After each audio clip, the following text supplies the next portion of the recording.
Superhero programs are becoming one of the most popular genres on television.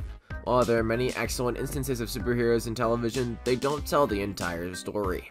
For a long time, superhero TV programs were more commonly fails than hits, with several disappointments appearing and leaving swiftly. Some failed because of poor quality, while others were just too strange to attract an audience at the time. And some people have both issues. Here are the top 10 weirdest superhero TV shows ever made. Before we get started, be sure to subscribe and ring the bell to get notified by our latest videos. Alright, let's get into it. At number 10, Electra Woman and Dyna Girl.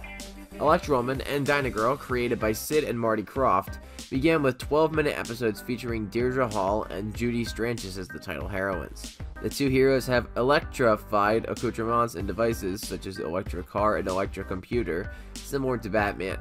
The original series aired 16 episodes and included low-rent villains, ridiculous tales, and funny escapades that are entertaining as long as you get the humor. After 25 years, Warner Brothers attempted to resurrect them with a remake series starring Markie Post, but the pilot episode never aired. At number 9, Going Bananas. Going Bananas, a superhero sitcom from 1984, seemed to be destined for failure from the outset. Seeing excerpts of this abomination makes one wonder how it ever got on the air. Going Bananas, produced by Hanna-Barbera, is about a zoo animal named Roxana Banana, who escapes her enclosure and is immediately zapped by a ray from a passing spaceship, granting her abilities. We don't know why aliens bestowed abilities on a monkey, but nevertheless, Roxana is chased by fraudsters who can wish to make use of her skill. At number 8, Tattooed Teenage Alien Fighters from Beverly Hills. This show blends adolescent melodrama and Japanese rubber-suited monster combat, similar to several previous series produced by DIC Entertainment in the 1990s. The plot revolves around a gang of teenagers who are selected by a pulsing outer space crystal creature to protect the Earth with newly bestowed superpowers and dynamic alter egos. Because the Earth appears to be the center of a network of power gateways that a cosmic dictator wishes to control, only our heroes can stop it. It's all relatively normal fare for this type of program, but it feels much worse than its peers. At number 7, Bible Man. This evangelical Christian TV series, Bible Man, comes to us from actor Willie and is designed as a low-budget religious philosophy program for youngsters. Bible Man is a television series about Miles Peterson, a sinner who repents and transforms into the Bible-thumping vigilante Bible Man. He invokes the Bible while he fights evildoers.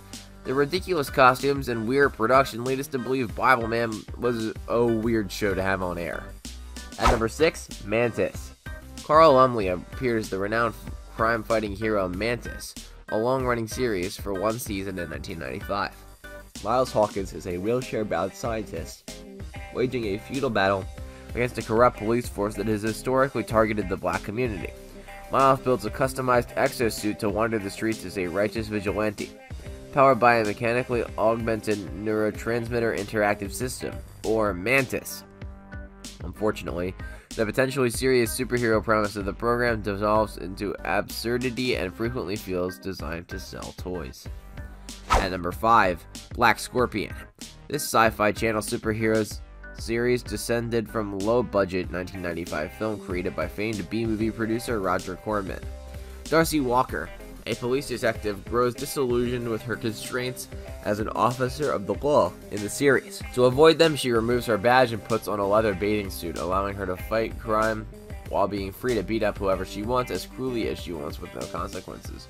Black Scorpion is hard to take seriously, with low production quality, a mediocre cast, eye-rolling plots, and a surprising willingness to tempt DC's copyright attorneys with absolutely blatant and shameless Batman parodies. At number 4, Manimal. Manimal has been mocked throughout the years for its clumsy narrative. The plot revolves around Jonathan Chase, a scientist with the magical power to shapeshift into numerous animals. He transforms into a beast each episode to confront evil, whether it's a hawk, a panther, a snake, or a bear. Tyrone Earl, his confidant, companion, and intrepid police investigator Brooke McKenzie assists him. Throughout its 8-episode run, the Manimal encounters a variety of criminals, including Russian terrorists, horse thieves, criminal syndicates, and, of course, fiendish poachers. At number 3, Man from Atlantis. After launching a series of 4 popular TV movies in 1977, the weekly Man from Atlantis TV series only lasted 1 season before being cancelled in 1978. The story revolves around a mysterious amnesiac who washes up on a beach one fateful day. He's a scientific curiosity with the superhuman strength to go along with his webbed hands and gills. He soon assumes the name Mark Harris and goes to work for the government as a Speedo-clad do-gooder after being nursed back to health by a cheerful marine biologist. Despite its familiar concept, it's undoubtedly one of the weirdest. At number 2, Automan. Automan was a one-season sci-fi superhero series that was ambitious and high concept but failed to deliver on its lofty idea. It wasn't the worst thing the 80s had to offer, but its corniness had no bounds. The heroes of the show is a live digital program built by a computer expert who simultaneously worked as a cop. The application is intended to help people leave the virtual computer world and combat crime. While in the real world, the Automan software assumes the identity of Otto J. Mann. Nobody will ever figure that out. When he and his programmer merge, they form one superhero with a digital sidekick. And at number 1, Super Gran. Super Gran, popular with children, starring Gudrun Ure as the titular character, an old retiree with superpowers. The small old Scottish woman leads a peaceful existence in England, where she is struck by a beam from a scientist's astounding invention, which grants her Kryptonian skills. There seems to be nothing she can't accomplish, with increased hearing, super speed, the capacity to jump huge distances. She uses her abilities to combat crime in her little English neighborhood. This series has been distributed to over 60 countries worldwide. Although it's not the worst, it's unquestionably the weirdest superhero show. Well, that's it for this one. What do you guys think about it? Let us know in the comments below. If you're new here, be sure to subscribe and ring that bell to get notified by our latest videos. Thanks for watching, and we'll see you next time.